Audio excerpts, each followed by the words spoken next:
Hello, everybody, and welcome to Game of Bros, another Game of Thrones podcast. I am your host, the host of the Culture Cast, Chris and I am joined by my good friend, and I do say my good friend because I have known him since I was in third grade. If you have listened to the Culture Cast before, you have heard him over there, but if you haven't, he's my good friend from across the pond. Ladies and gentlemen, Yashar Pirasta.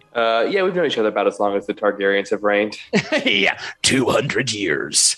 And ladies and gentlemen, we were thinking about doing an episode of another show, and Yashar sent me a Snapchat of Game of Thrones, House of the Dragon, and I was like, hey, I actually happen to be watching the show as well, because I told myself I wasn't going to, and we'll get to that when we get to it. But then I was like, hey, you know what? Let's do a Game of Thrones podcast, because people like to talk about things that are topical. And you know what we don't really do enough? We don't really talk about new stuff enough, though you and I do. Specifically, you and I do over at the Culture Cast. We talk about newer movies. So this kind of fits into the topicality wheelhouse. But yeah, we're going to be talking a little bit about House of the Dragon, and we're going to be talking about the first episode. But before we talk about the first episode, I feel like Yashar, because this is a Game of Thrones podcast, because you and I have never talked about Game of Thrones on a podcast before, I'm going to turn the floor over to you and tell our audience a little bit about why Game of Thrones? Why are we watching House of Dragons and Game of Thrones in general? I think the more important question, and the thing that our audience is going to miss out because they don't have video, is that you're basically in full Targaryen regalia with your hair right now. Oh my God. Yeah, for real. And this is real, man. This is no Matt Smith wig. I may have to get a wig, like Game of Thrones. Have never read the books. A mixture of laziness and also I'm partially illiterate. But the show, I absolutely loved it. Yes, does it kind of fall off in the last season or so? Sure, but I think as a whole, if you take all of Game of Thrones, even the worst Game of Thrones is what, like a 6.57 show, like when you consider the acting, the production values and stuff like that. Like it's sloppy writing, but it doesn't change the fact that you have 8 seasons of overall one of probably the best shows HBO has ever produced. But the ending of the show did. The Sopranos would like to have a word with you, sir. I said one of them. I know. I'm with. I of all the things you've said so far, I agree with you, and I agree with that. And at times begrudgingly. And it was a cultural zeitgeist, unlike any other show on HBO. Like it had it. No, I think it had the. I think House of Dragon had the most viewership any episode's ever had on HBO. The first episode did. The reach of Game of Thrones, like Sopranos and stuff, is sick. But like you didn't have 10 million people watching it, right? But the also expectations at the time were different. This show wouldn't exist. This show wouldn't exist without The Sopranos. Well, period. No, it wouldn't. I mean, I don't think the influence of The Sopranos can ever be overlooked when we're talking about shows on HBO that are doing what this show does, which is creating a genuinely compelling narrative from a source material that is, look, I read the first book, and the first book is very good. And the House of Dragon book, or you mean the the first Game of Thrones book? I have read it. I did listen to the audiobook, and it's a long book, but you know what? It's a good book, and it's well written, and George R.R. Martin is a good writer. So yeah, the first, 5 seasons of Game of Thrones, I think I would contend are kind of where the show is really hitting all the marks. But man, the last 3 seasons, I think just almost undo all of the goodwill that the show built. I don't think almost undo. I think a lot of people, myself included at the time, and I think it's lessened now. And my hope is that this show kind of turns it around. But I think for a lot of people, myself included, Game of Thrones really they really undid all the goodwill that they had built in those first 5 seasons, in those last 3. And the way that the show ended did feel like they were rushing. They were running. You know how there's a video of those people chasing the cheese wheel down the hill? That's what Benioff and Weiss remind me of. 2 people at the front of the pack of the cheese wheel chasers trying to get it. Because like in subsequent years now, with 3 years of removal from Game of Thrones? Yeah. Benioff and Weiss have done nothing, period. They lost all of the jobs that they had. Their Confederacy existing in Now show did not get made. And I'm glad it didn't, because given how this show ended, I'm not sure if their hearts weren't in that could have been a PR nightmare for HBO as opposed to just, oh, Game of Thrones sucked, but like that doesn't affect anything. Like if you make a show about the Civil War, the Confederacy winning and the Union losing, like I'm sorry, but like the times then and the times now, I don't think support a show like that being written by people who are not committed to it. And again, I can't blame people for not believing Benioff and Weiss would be committed to anything, given the way that they treated, like you said, the hottest property that HBO had. Yeah. That's the problem. I mean, you said it yourself. Game of Thrones is one of the hottest properties that HBO has, and it's one of the hottest brands. At least it was when the show was on before it shit the bed. Well, based on the viewership of the first episode, it's still the hottest property. Right, but that's the thing. In spite of that, somehow, yeah, you can't tell me that the people at HBO aren't surprised by that. Because you know what? If they aren't saying they're surprised by it, then they're lying. They're lying. Yeah, they probably expect it to be big. I was like not super, super excited about 10 million people is a lot of people. I know. And then I watched it, and then I was like, after like the first 5 minutes, I was like, just put it in my veins. Like, I'm all in. Like, I was all in. I told myself I wasn't going to watch it because of the way Game of Thrones ended. Because Game of Thrones took the characters that I loved, killed them before we got to the climax, which is fine. I don't care. But you killed them in stupid, unbelievably dumb ways. And I'm not saying the way they died is dumb. I'm saying the way the characters acted was against the way the character had acted up until that point. Littlefinger, Varys. Those are the two characters that like they did them the dirtiest of the side characters. I mean, we could talk about Jon Snow until we're all blue in the face, but like I think anybody would agree the Jon Snow story's conclusion is bad. Like it's they're doing a Jon Snow show, right? They've talked about it, but I didn't think that they had Kit Harington pitched it. It was his idea. Okay. And you know what? Fine. But you know what? I also don't care. Like, I don't care because it doesn't change the way the show ended. Do you know what I mean? Like that now, but you're gonna be there. But they can't. You're gonna be there day one. But they can't undo the way the show ended. Yeah. If they undo the way the show ended, then they should have never ended it that way to begin with, and that's my problem. I know, but it's the whole director's cut of movies thing. It's like, okay, well, we're gonna, because like a sequel season to a show like the ninth season of Dexter, 8th season of Dexter, is them trying to undo all the mistakes that they've made. The fact that it's taken us 5 minutes to mention Dexter, it should almost felt like it should have been mentioned in the first 2 minutes, because I think Game of Thrones, never seen Dexter, and you know what, you're okay in that regard. Like you watch the first 4 seasons and you're probably good. Because at the time when Dexter ended, that was the worst show ending. I mean, before Game of Thrones came out, Dexter was the show that ended so poorly. The fans were like, oh, what have you done? Game of Thrones became like the 1A, 1B of that conversation. Mm. So Dexter had new blood come out. It has problems. I haven't watched it, but I know how it ends. I've heard how it ends. I think everybody at this point knows how it ends, given the show's never coming back. You don't have to be a fucking genius to guess how it ends. But Game of Thrones is doing something different. They're doing a prequel show instead. So good, because like they're doing a prequel show with characters that don't have anything to do with the original show. I don't want to see a Jon Snow show, because the way they left Jon Snow, if they change that, like, okay, but you can't change how bad Game of Thrones ended. No matter how good any show past the end of Game of Thrones, no matter how good it is, will always just be trying to undo the mess that Benioff and Weiss left for everybody else. I mean, Ryan Conlon, the guy who created this show, or Ryan Condal, the guy who created this show, is essentially has the hardest job of anybody right now, trying to undo the last 3 years of Benioff and Weiss going, yeah, like we're trying to do a Star Wars movie now, so who cares about Game of Thrones? So yeah, and also George R. R. Martin, I think, because he doesn't really like writing anymore, so I think he's actually quite involved in the production of the show.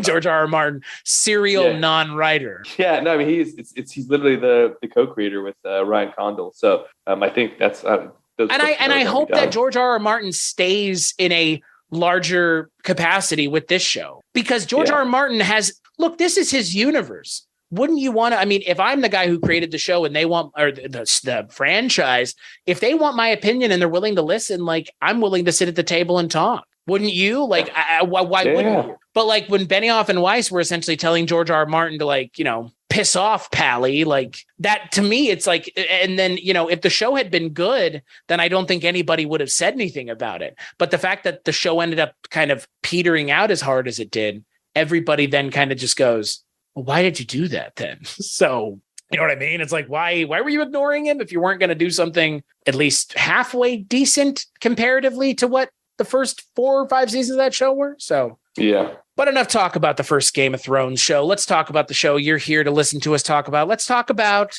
a little show called House of the Dragon. So House of the Dragon is based on Fire and Blood, well, parts of that novel, and it is set 200 years before the events of Game of Thrones. Is it 200 or 300? It's 200 before the events of Game of Thrones and 172 years before Daenerys is born. And it's essentially the beginning of the end of the House of Targaryen. I mean, that's the way it's being billed. It's the Dance of the Dragons story from the book. So again, if you're listening to this show because you are looking for people that are knowledgeable about the books, we are not. We're going to be watching the show and enjoying and appreciating and analyzing the show as two people who have watched the original show and read some of the original book series. But we're not, if you're expecting us to know every Targaryen subject and this, that, and something else, that's not going to happen. We're going to be talking about the show as it's presented to us. And if we do any background talk, we might get into it just because, but don't expect us to talk about every connection to everybody, because that's the thing about this is like this is an expansive universe already. Just you'll be lucky if I know the main character's name properly. Well, I mean, realistically, there's going to be a time jump in this show and we're not there yet. Yeah. And semi spoilers. I don't know, but there's clearly a time jump coming. Yeah, there's clearly going to be a time jump. Everybody knows that. They've already kind of said as much. So, but yeah, this show takes place 200 years before the original show. So there are no characters from the original show, which I think also helps in my mind with helping to deprogram the problems of the previous show. Yeah, and in the context of like we're so many generations removed, where like everything that happens to be novel for us, right? We know it's the Mad King is essentially the breakdown between him and the current the old Game of Thrones show, but like he's like 150 years removed. Yeah, like we're not even there. An entity. We're not even there yet. Like we're not even to that guy yet. So yeah, like it's really nice to see a show in the Game of Thrones universe that says like, okay, so the Targaryens are important, right? They can't get around that. But you don't have to make Daenerys the important part of the Targaryens. You can just talk about the Targaryens as a family, as opposed to like Daenerys, like in like Star Wars. Star Wars is so focused on the Skywalkers. Right. And it's like there's only like so many of them. With the Targaryens, it's like go back 200 years and you've got all these people you can talk about. And it's actually interesting because we're seeing this with Lord of the Rings and Star Wars and the High Republic. Is they're all doing these like prequels that are set pretty far. Right. Like not like the Star Wars prequels, like just right before, but like so far removed. The Lord of the Rings stuff is set thousands of years ahead. Yeah. It's basically like when Sauron was still alive. Right. And Lord of the Rings, the book takes place over like 8 or 9 months. Like, Game of Thrones takes place over a couple years. Yeah. Like Lord of the Rings is like one blip on a massive timeline of that world. Like George R.R. Martin hasn't gone there yet with this universe, like Silmarillion and stuff. And we're doing a Lord of the Rings show called The Podcast of Power about that show. So it's going to be kind of weird to see this show and that show, because I kept joking when I was seeing the trailer for the Rings of Power show. Oh, it just looks like Game of the Rings. You know? Which I'm not a bad. I mean, again, like I think inevitably it was always going to be compared to that now, because Game of Thrones has kind of supplanted Lord of the Rings as the high fantasy of pop culture. Like I think from like 01 to like, I would say frankly 01 until whenever Game of the original. Yeah, like essentially almost a solid decade of Lord of the Rings being the influential piece of high fantasy. And now it's Game of Thrones, and everything that you see comes from that. And now Lord of the Rings is being influenced by Game of Thrones. Yeah. So it's like it's all come full circle.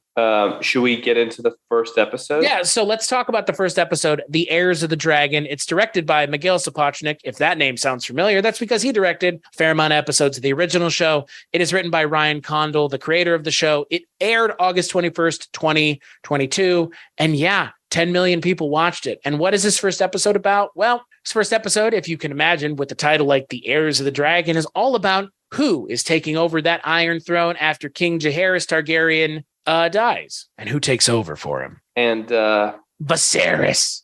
Paddy Considine, baby. I am a fucking fan of his. Ever since The World's End, ever since Hot Fuzz, you and your monkey. I mean, he's amazing. He was also in that weird The Outsider. Did you watch that one? It was like, I think it's loosely based on like a Stephen King. And I don't know. Is that the Jason Bateman show? Yeah. It ends kind of weekly, but he plays like, he has an interesting. He's like a strip club owner. He's a good actor. I mean, actually, I would argue the acting of this of House of Dragons, I think a little bit more established than Game of Thrones was going in. I mean, you had Sean Bean and Charles Dance, but like pretty much every major actor on here has a pretty substantial resume. Right, which I'm makes sense. They have more money for it. Yeah, well, I mean, and again, you also, when they were casting the original show, Game of Thrones was just some book. Now it's like, everybody wants to be part of Game of Thrones because it's a paycheck that you would not want to turn down if somebody offered it to you. Like, You're guaranteed a season. And, probably more than that based on now what we've seen with the popularity of the show. I think as long as HBO keeps it up, they're probably okay. So yeah, I mean, unlike a lot of the streaming shows, like this is, can almost pencil it in for at least 3 seasons. Yeah, it's not a sure thing. But it is a sure thing. Like, yeah, I mean, there's no way this isn't getting at least a few seasons. I mean, I doubt it's going to be 8 seasons, but I could see them doing like a couple, and then maybe do some other Game of Thrones property or something like that. Right, like 2 to 3 seasons to tell the story, and then move on to something else. Yeah. And it gives the writers, I think, a little bit more flexibility where they don't feel like they have to jam everything into like a lot of the streaming shows that you get nowadays. Like they don't know if it'll be canceled after like 1 season or whatever. So I feel like it's going to give the story opportunity to breathe. And I think we're kind of seeing that because we know there's a time skip taking place, but it's like they're kind of taking their time to get there. I was expecting it like in the first episode. I mean, there is a time jump in the first episode. It's about like 9 years, but it's like a cold. We get a cold open, really. It's if this is a book, it's the prologue. Exactly. But we know that there's going to be a time jump with the Prince Rhaenyra's character getting older and Lady Alicent getting older, because we know that there are actors who play the adult versions of them, while Millie Alcock and Emily Carey are playing the teenage versions of them. Right. And so we know that's coming.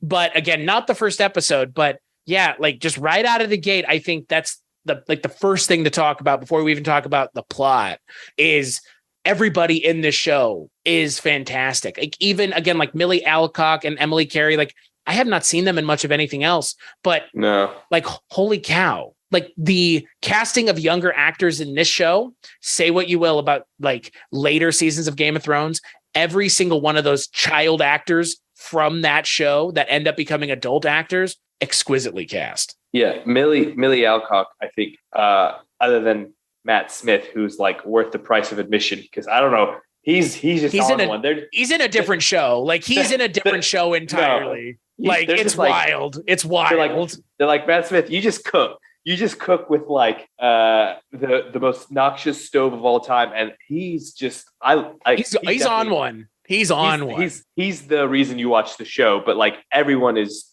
bringing their A game. But he is as nasty as the Doctor in Doctor Who is benevolent and nice. Like he is like the personification of. I know, which is funny because like he, as nasty as his character is in this show, he's that nice as the Doctor. It's like funny to see him just as like unrepentant piece of shit. Well, I like how they were just like, yo, you kind of were the most interesting part of Morbius. Just kind of bring that weird energy. I mean, and throw on a platinum wig and ride some dragons. And he was like, yes, please. And I was like, yes, please. Can I have some more? See, you should be watching Doctor Who, because if you like Matt Smith, he's an amazing actor, dude. And Game of Thrones is great and all, but him on Doctor Who, he's amazing. I mean, we went to Comic-Con to meet Matt Smith because of how much we loved him as Doctor Who. And that was where we stopped watching we stopped with Peter Capaldi, but that's a different story. But Matt Smith and David Tennant are people's favorite doctors in Doctor Who because they're such charismatic actors. And now we've seen with David Tennant, obviously. Yeah. And Matt Smith now with Morbius. I mean, again, Matt Smith, I kind of didn't know what to think because I had only always associated him as the Doctor. But then Morbius, where he is 100% the best part of that movie. And then so far, it's like him and Patty Considine are just like butting heads in the best way. And I'm 100% on board. Yeah, he's a very interesting character. So it's like, obviously, we learned that Patty Considine's Viserys gets the crown. Crone gets the crown. He does get the crown, baby. And he impregnates his wife, Emma, but obviously it's Game of Thrones, so they got to spell it weird as fuck. So it's like Emma. A lot of Y's and N's in this show, and E's. Yes, yeah. And then she gets pregnant. She's going to have an heir because right now Damon is the heir. Right. You can't have a female. Apparently, you can't have a female heir. It's not. Is it you can't, or it's just like nobody will? I didn't get the sense. And again, not a Game of Thrones loreologist here. Maybe that is answered, but it seemed more of like they're not going to listen to you if you're queen. Yeah, well, it's not like it was illegal or whatever, but it's historically never been done. Right. Frowned upon, or not within the usual operating procedure type thing. My interpretation. I guess it could. Again, it's funny because obviously, we get like we know why we get it. Like we know where this goes. Like, and that's again, like I think my issue, and the only issue I really have with this show is like we know where this is going, and that kind of sucks. So like I have to remove. I almost wish I had never watched the original show.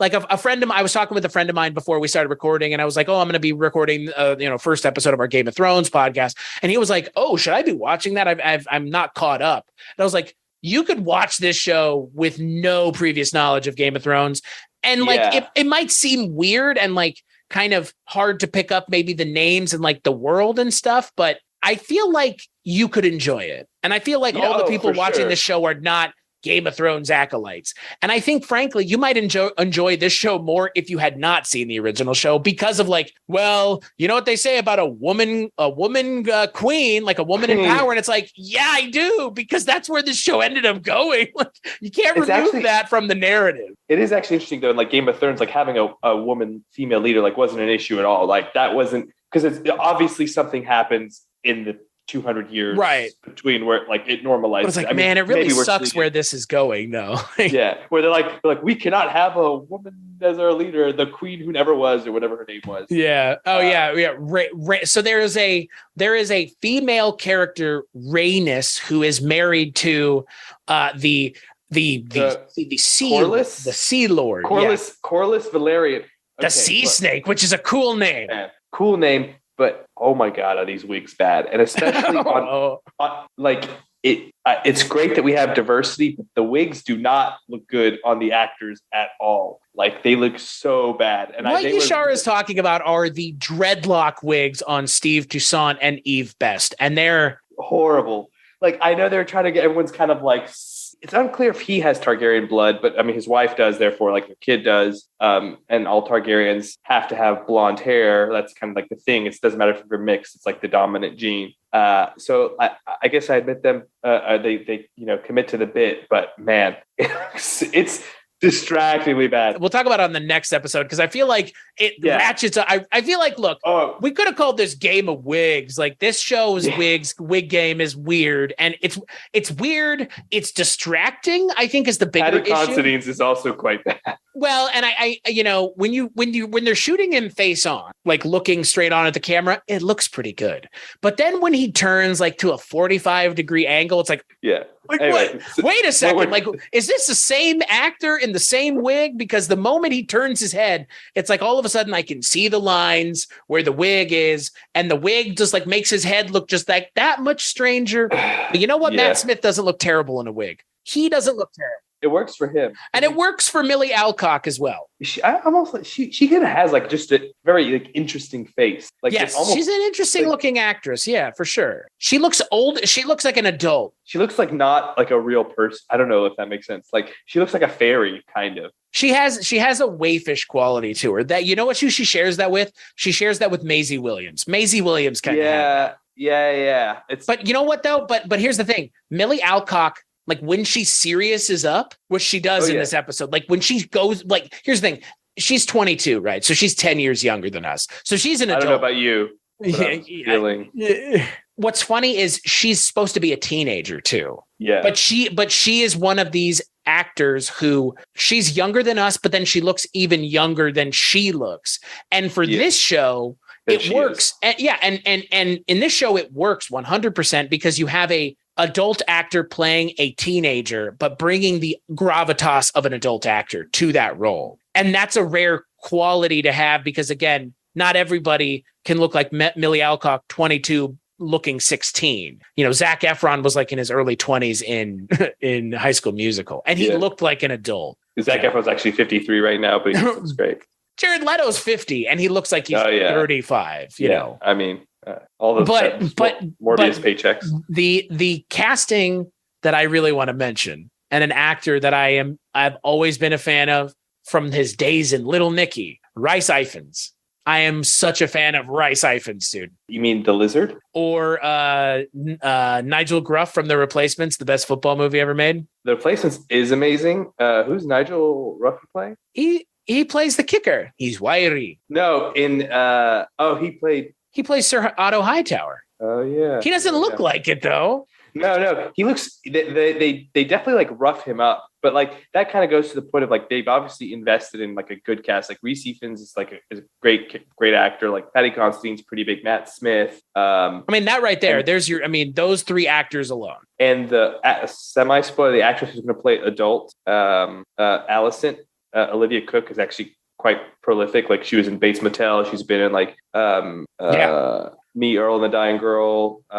Ouija. She was in everyone's favorite Steven Spielberg film, Ready Player One. Yes, I didn't mind. She was the girl with the port wine mark, right? Yeah. Yeah. And she was in not that I haven't seen it yet, but she was in that Slow Horses show with Gary Oldman that just came out. So she's quite prolific, and I'm assuming going to have a huge role. We didn't even mention the direct Lord of the Rings connection with Graham McTavish, who plays Dwalin in The Hobbit. Yes. One of the few Hobbit characters that's like one of the few dwarfs in the Hobbit movies who's actually given more of a character than just like being fat or smoking a pipe. Yes. And am I crazy, or is Graham McTavish also in The Witcher? Yes, he is in The Witcher. I haven't seen The Witcher. It's not bad. Anyway, he's crushing it with the fantasy stuff. And he was also in Preacher. So he's been like doing a lot of these like. Well, I mean, hey, he was in Lord of the Rings. I mean, look, say what you will about those Hobbit movies, but those first two Hobbit movies are not bad. They're charming. That third one's not great. I mean, Martin Freeman is almost the best casting choice of all 6 Lord of the Rings movies. He's perfect as Bilbo. The acting isn't really. It's just. It's the CGI. It's the CGI. It's the CGI. Too long. They're too long. Well, it's a fucking 300-page book turned into 6 hours of movies. You tell me who needed that. It's like 8 hours of movies, right? And like they're like almost 3 hours a piece. No, that's the unedited or the director's cut, because there's director's cuts of those movies too. Yeah. There's a 9-year time jump. We have the Queen's wife is pregnant with his soon-to-be, hopefully, son. And while all of this is going on, they're holding a jousting tournament for the baby's birth. It's a little. I don't think it is for the baby's birth, but there's a moment towards the end of the episode where they kind of cut back and forth between those two things. No, they did say it's for, because he says he's not sure if the baby's going to be born, because he's like, what if the baby isn't born? He's like, no, I know it will be. So it's like in honor of a new potential heir, but they don't know if it's a boy or a girl yet. Right. I think it's generally supposed to be after the baby is born, or if it's a boy, because that would make it an heir. But he's like, I know it will be. I know the birth will take place, and then you get one of the most gruesome birth scenes. Yeah, so I have mixed feelings about that, and it's not like it upset me or it triggered me or it made it like it's. The cesarean section is brutal, appropriately so. So it's interesting. So I listened to the interview with the director after, or I don't know if it's the director or the writer, it doesn't matter. After, and he was like, so Viserys basically has a choice. The wife is going to die.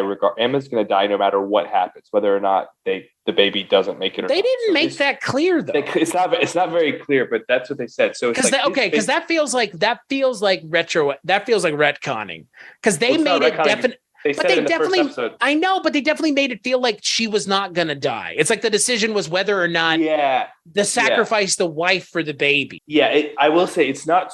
I struggle because that is a choice worth having a character ruminate on, especially in this kind of high fantasy. You need an heir thing because like that's like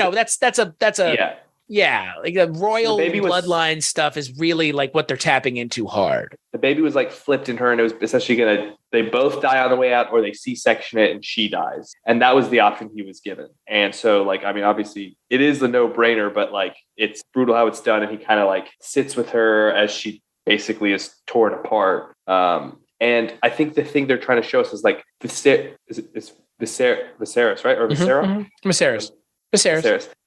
He's supposed to be like a gentler king. Like in his time, there hasn't really been much war. He doesn't really even want to be the king is kind of the vibe I get.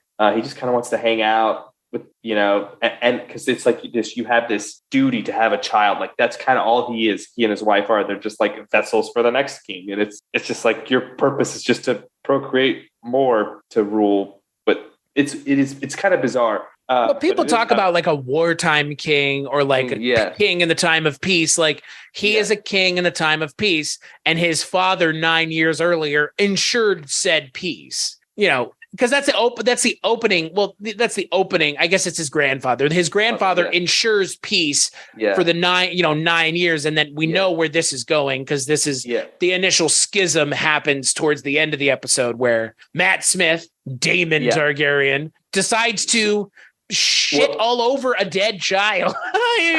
So he's making like a dead baby.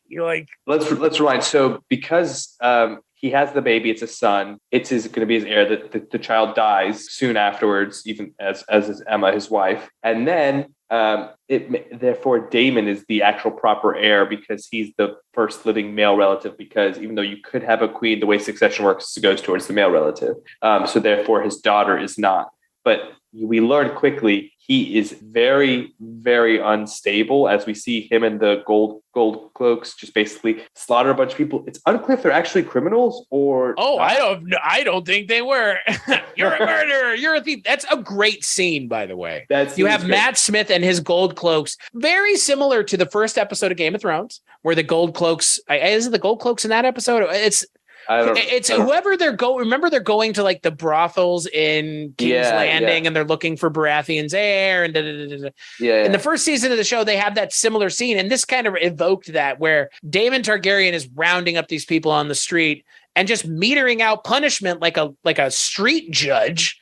Jury and executioner, you're a thief, cut his hand off. You're a murderer, it's like, and at the end of it, it's this grisly scene where this like cart of body parts and bodies is just being pushed through the street. Yeah, it's pretty gnarly stuff brutal. For this show. I probably is like the biggest like quote unquote action scene of the first two episodes. I don't know. Jousting. There's the I mean, the joust. I don't know. Like when I saw the jousting scene, I was like, we've done this before. Like, why are we doing this again? It didn't do much for me. Like that. It doesn't do anything for me at this point. We've seen it like 3 or 4 times in the run of the original show as it was. That Tristan or Kristen character better turn into something because I don't. That's the only thing really I got out of it. Well, it's to introduce Kristen Cole, who's a Dornish knight, and he will show up in the second episode in a little bit more of a important role. But it seemed, as much as I enjoyed this first episode, I feel like you could take the whole jousting thing out or shorten it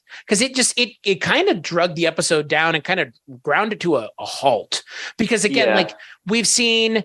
In the first season of the show, there was the jousting tournament there at was it Winterfell? It's been like a decade. There have been, and I know in the second season of the show, it opens with like with the Joffrey's birthday thing and the comet and all that. So we've seen this a couple times now where they are setting it at these like, jousting tournaments. It was that, you remember the Hound kills the guy while jousting, or the Mountain kills the guy while jousting in the first season. That's what this reminded me of. Yeah. But that was better. Like that was actually good because we had never seen it before and we're meeting all these characters. Like here we are meeting characters here, but like it maybe don't go to that well one more time. Yeah. And then not to say it's like a poorly written scene or it doesn't succeed in what it's doing, which is giving us backgrounds for characters kind of in an easier digestible way rather than really grinding it to fighter. Well, but also like, we get to learn more about the other characters through their dialogue in the scene, and we don't have to have nothing happening and just people sitting around a table. There's jousting kind of being used as set dressing to kind of distract us while people are talking. Also a bit unclear, what the rules of engagement are. Sometimes you die, sometimes you don't. Is it just how you're feeling? Well, yeah, the jousting tournament essentially breaks down at the end where people just start murdering one another. But not always. It's like arbitrary. Yeah, this is just like they go like, oh, is this how we want to have the new heir's birthday remembered with all this bloodshed? And it's like, well, I mean, it's a pretty ominous omen for where the show ends up, what story this show is telling. This is a rather ominous omen, wouldn't you say? Yeah, and it's also interesting, like you said about the jousting and the scene with Damon. Like they're clearly spending like money on some of the big sets. Like we're getting a lot of dragons, that looks good. But it's also like, especially in episode 2, I noticed it more, a lot of like just in rooms. So I'm like almost wondering if they're like kind of allocating the budget a bit more. Well, I wondered that myself. It does seem like a much closer show when it's not. Yeah, like when the big set pieces aren't on screen, it's really like just a bunch of people in a room talking, which is cool. Like I'm okay with that, because if they're good at writing dialogue, that was one of like the high intrigue political stuff in the original show was stuff I was on board with. Yeah. It went away later in the show, pretty hardcore, but those first 4 seasons were full of like political machinations and backstabbing and all kinds of stuff. Yeah, I mean, it's very like Game of Thrones. I guess what I'm saying is it's maybe because we have like such a tighter cast so far, it feels like that. Like, we don't really know any normal people. Like in the original Game of Thrones, you kind of knew like how the people felt about like the king and like what the sort of normal people were like. Right now, like we kind of really have only seen from the king's perspective, and his the high lords and ladies of this world are the only people we've been following so far. So like we don't like do it's like what are his approval rankings? Is he above Biden? Is he below Biden? Like is Viserys like how he's looking for the midterms? We don't get any of that. So we can tell he seems a little bit ineffectual, like to his small council, but honestly, I have no idea what the perception is outside of that. And I don't know if that's intentional. I don't know if they're going to expand on that. It's just, that is a difference from the original Game of Thrones, is that was clear immediately. Like that was a pretty large world and there's a lot going on. And we were seeing all the different parts of that within the first couple episodes. We haven't yet. It's not a criticism per se, but I do think it did add a little bit of life to the world that they're building out. So I would like to see a bit more of that. Well, and if you remember the first episode of the first show, that first episode of the first show takes place like almost entirely at Winterfell, right? Because the king comes to Winterfell with, the lady and, the hand and, the Jamie and all that. So like that episode's rather tight and small like this one is. But yeah, then like you said, like episode 2 and 3 and 4 and 5, it's like it opens up the world, like essentially like the floodgates open almost immediately. Because all the characters are sent out into the world. Yeah, but even that, like Winterfell, you're starting as like from subjects of the king, right? So like you're kind of seeing like the story comes to Winterfell, and they use that as the launching point for everyone else to leave, because like most of the characters in the first iteration of this show never like all get back together until like towards the end of the show. Yeah. Right. And like, so, I don't want this show to be that, because we already saw that. I want this to be a smaller show with a more centralized cast. I don't need to know what's happening. And I think that's what the Lord of the Rings show is going to do. I think it's going to be like Game of Thrones. It's going to have like pockets of characters all over the place. And the trailer, I think, has already made that clear. But this, I hope, is what you're talking about, where it's like, let's build an ornate, rich world, but in a smaller capacity. Yeah. We don't need to have 8 million people all over the world, all over the map of the land of Game of Thrones. Like we need a couple, like maybe even just like here and somewhere else, but even that might be too much. And and we're not following Matt Smith when he's not on screen. We're following the people at King's Landing. Yeah, I mean, pretty much exclusively, with like a little bit of oceanic views in season 2. And so like Matt Smith's probably the most interesting character, because he has this like, there is like a simmering of family loyalty, and you see it more in episode 2. Like, but he is incredibly power hungry and unstable, and everyone sees that. And him being the heir is just like not a tenable situation, which just kind of leads to the core conflict of the show, which is the king's wife dies, his heir dies, he nominates his daughter, as heir, which in current Game of Thrones show, in the old Game of Thrones show, would be an issue, but is because of, like, as we said, they've never had a woman rule, at least under the Targaryens. And that then makes Damon no longer the heir, and he kind of just huffs and puffs and, takes his candy and leaves. But he's very dangerous. He has a dragon. He has like several thousand very loyal soldiers. And I think that's going to be, at least seems to be like the crux, like his sort of basically fuck you to the king and disrespect and making him seem weak. Well, see, I mean, the opening conflict of this show is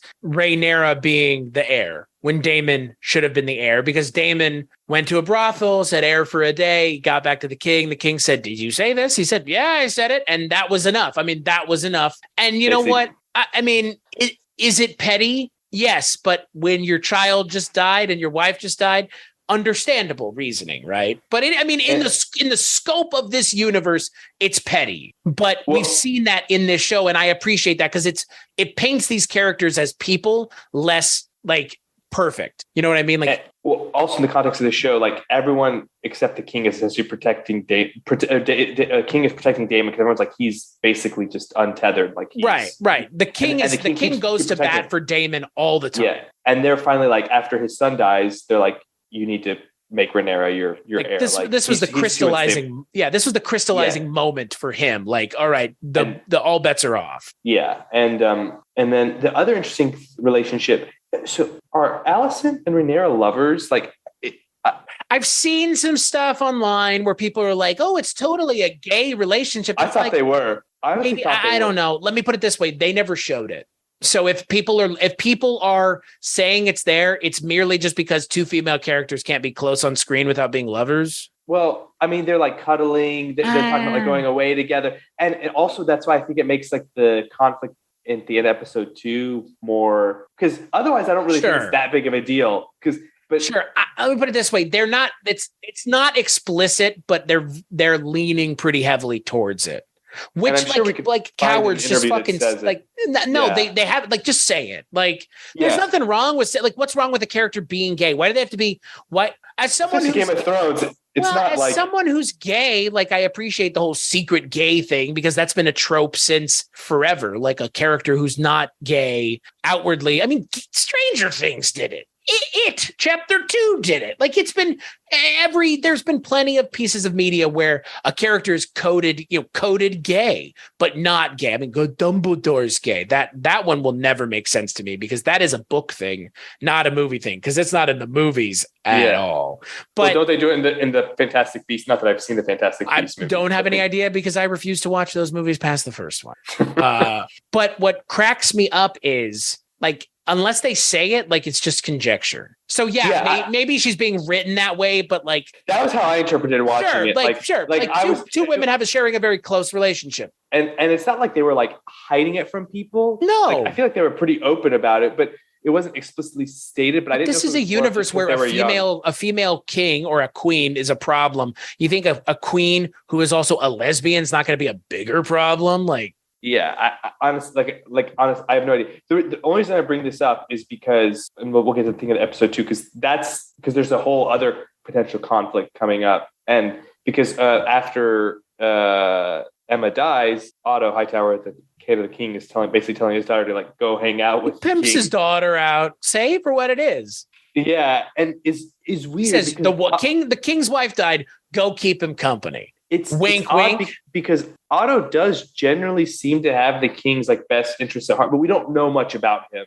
No, we've never spent any. We don't. So I make assumptions, and he sends her there, and, like, at the time, Viserys is just, like, clearly just wants companionship, but he's not, like, nothing romantic. Like, he's very much just, like, hanging out. He's like, okay, you're someone to talk to while I make my giant Legos, basically. So that was interesting. It was a bit unclear where they were going with that, because of, like, I was like, isn't she with Rhaenyra? Like, well, and that's the thing. I mean, I think we both know where it's going. I mean, and again, we've seen the second episode, so it's more or less confirmed. But I will say, as an episode on the whole, as an opening episode for the first series of Game of Thrones stuff we've gotten, as the first episode of a show that has to, at times, introduce new characters that we've never seen, get us invested in a story that we know, some of us know about, but some of us don't, and also try to give fans of the show who feel betrayed a reason to watch this show, I think it more or less succeeds. Because 10 million people watch, but at the end of it, how did those 10 million people feel? Because, again, you had 10 million people watch because there are probably people that are like, I'm going to fucking hate watch this show because it's going to be shit. You know what I mean? Like there are people that are like the angry fandom people. We all know somebody like that who's like, I'm going to angry watch this. I'm going to hate watch it. And like for me, probably 3 years ago, that's where I would have been with this show. But I was genuinely curious. And I also love Patty Considine. So it was kind of a no-brainer for me. And Rhys Ifans. But again, Patty Considine, he's going to be essentially the lead for at least half of the first season of this show. So I was on board, but I think for me as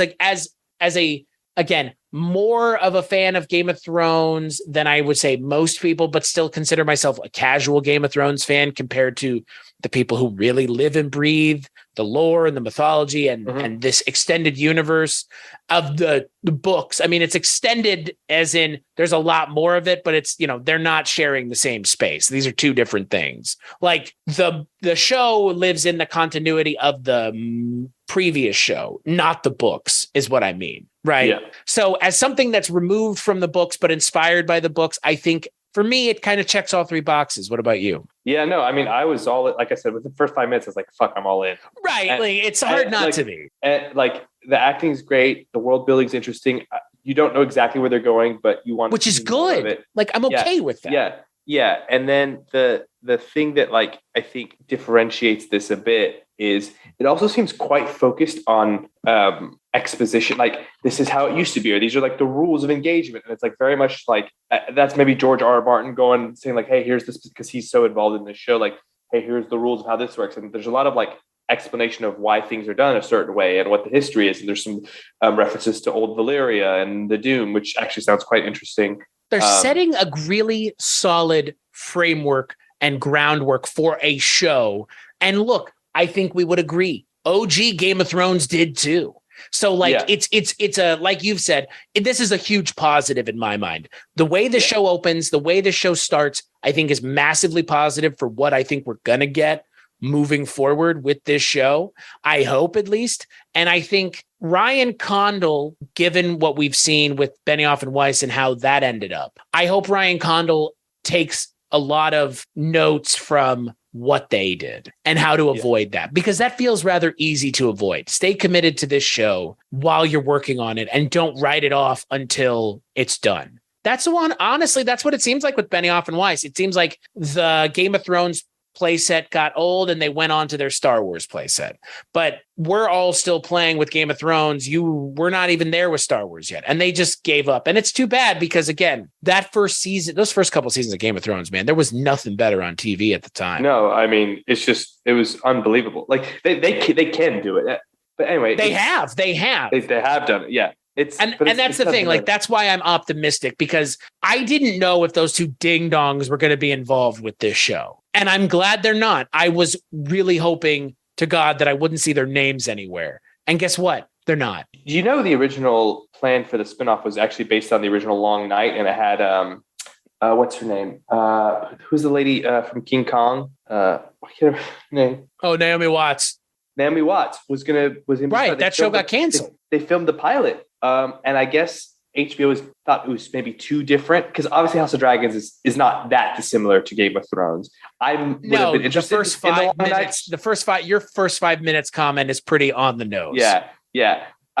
And we'll never see that one. But HBO never say in this day and age. Never say never. I mean, maybe they decided to go back to that. But my point is, HBO decided to be a bit conservative in saying, okay, we know the reception to the end of Game of Thrones was a little frosty. Let's kind of take it back to basics, but focus on the things we know people like. The one thing is there's not really a lot of humor in the first couple episodes. Not that Game of Thrones was ever a funny show, but you had, I don't know, a Tyrion type character. Peter Dinklage was the one bringing the funny. And as well as, what was the guy, his partner? Bronn. So, there isn't that. That's not to say there isn't that yet. But Damon is kind of the wild card. Like, he's a superhero villain, man. Like he's written very garishly with a very exquisite flourish. Like he is the kind of character that I get invested in this show for, because it's just like it's a weirdo performance, but like the kind of performance that this show needs to really set itself apart. And there is just like I said, I mentioned earlier, like enough of a sliver of like he's not. I mean, he is pretty much evil in the context of he's a kind of a shitty dude. He's not necessarily written flatly evil, which I appreciate. Like there is like a weird sense of loyalty to his house. He loves Rhaenyra. They can interact with one another amicably, which there are characters in the original show who could never interact with one another amicably and are in this same position that these two are in. And he'll basically do everything but attack his brother. So he has a line, but he's not like, I guess what I'm saying is he's not Joffrey unhinged. Right, which is good. I didn't need that in this show. Yeah, like he's kind of like adjacent to a Joffrey, but he's a bit more, maybe because he's an older character, like he's not as mindless. Yeah, he's also kind of Cersei-ish. Yeah. Kind of has always worrying about himself and nobody else. But again, loyalty to the family. Yeah. No, I really like Matt.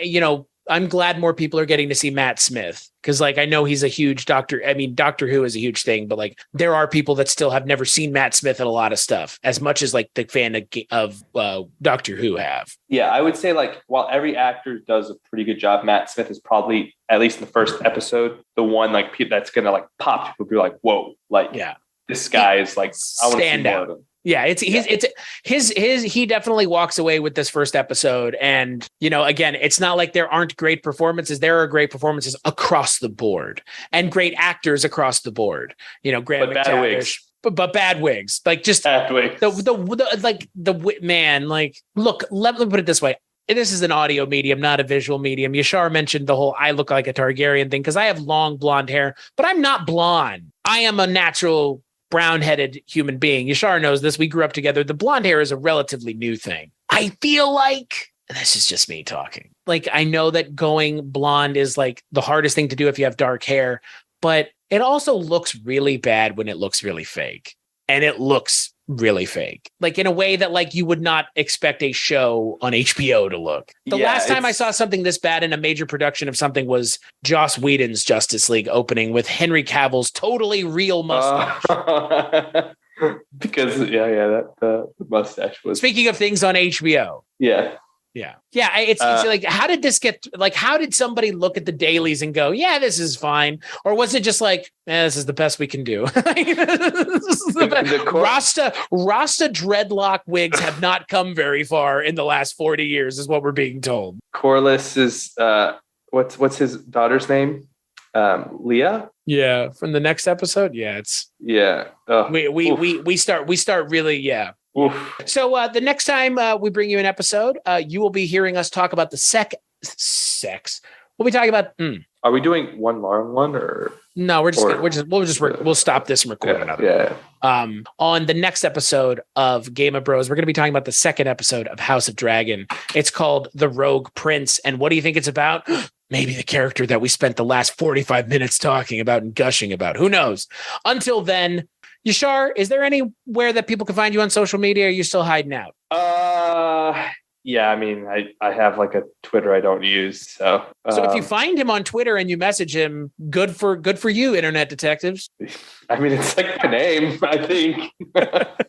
As for me, cstachiw.com, cstachiw.com. That's my link tree. Go there for all the things that I work on. This show, plenty of shows over at cstachiw.com. We have a podcast network that we're working on that will have all of these shows underneath that banner. So it'll be a little bit easier to find in the coming months. But as for right now, cstachiw.com is my link tree for all the things that I work on, including this show. As for this show, just go on any podcatcher and look for Game of Bros and you'll find us. Rate and review on iTunes. That's all you really need to do. Social media and stuff. We may make one, we may not. If people want to interact with us, cool. If not, hey, we're just doing this for fun because we're watching the show anyways. So, as always, for both me and Yashar, we'll catch up on the next episode.